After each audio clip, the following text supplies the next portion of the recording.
Pour la soumission de vos états financiers, vous devez vous rendre sur la plateforme e-service.impôt.bg. Une fois sur cette plateforme, vous vous connectez depuis votre espace e-service Pro.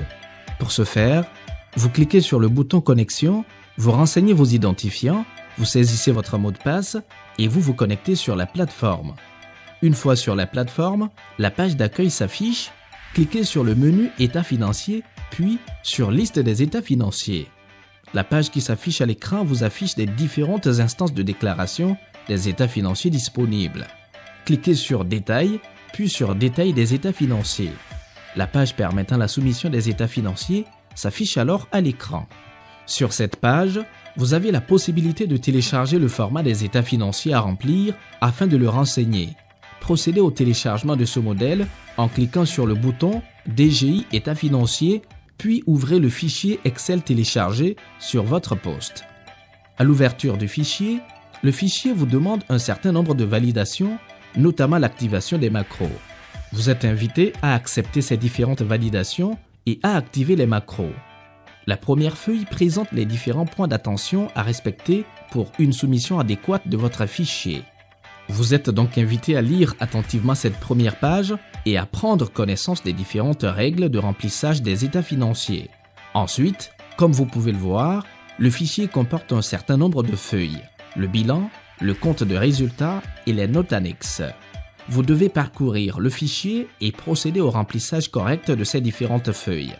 Une fois que vous avez convenablement renseigné le fichier Excel, vous revenez sur la première feuille du fichier Excel et vous cliquez sur le bouton « Générer le fichier XML ». Lorsque vous cliquez sur ce bouton, après quelques minutes, une boîte de dialogue apparaît. Cette boîte de dialogue vous signale que le fichier EDI a été bien généré et qu'il est disponible sur votre ordinateur dans le fichier document. Une fois le fichier XML généré, retournez sur la plateforme. Sur la plateforme, dirigez-vous vers l'espace « Importer votre fichier EDI ». Dans cet espace, cliquez sur la zone permettant d'avoir accès au fichier EDI et sélectionnez le fichier XML généré. Le système télécharge le fichier qui s'affiche juste en bas. Après avoir téléchargé ce fichier, il faut confirmer l'import du fichier en cliquant sur le bouton « Importer le fichier au format XML ». Le système charge alors le fichier et vous avez un message de validation. L'activation a été enregistrée avec succès.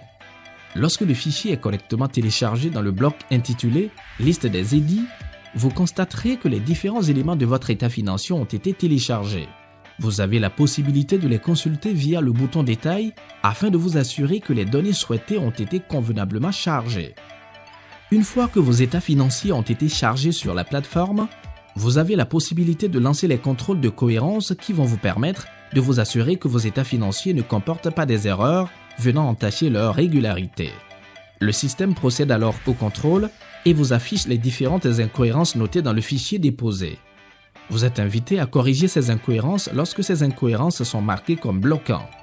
Vous pouvez également télécharger en Excel les différents contrôles de cohérence fournis par le système afin de les corriger plus aisément. Nous vous conseillons d'effectuer les corrections dans votre fichier Excel, puis à générer à nouveau le fichier XML en cliquant sur le bouton « Générer le fichier ». Un nouveau fichier est généré et est à nouveau disponible dans vos documents. Cliquez à nouveau sur l'espace de chargement des EDI et téléchargez le fichier corrigé.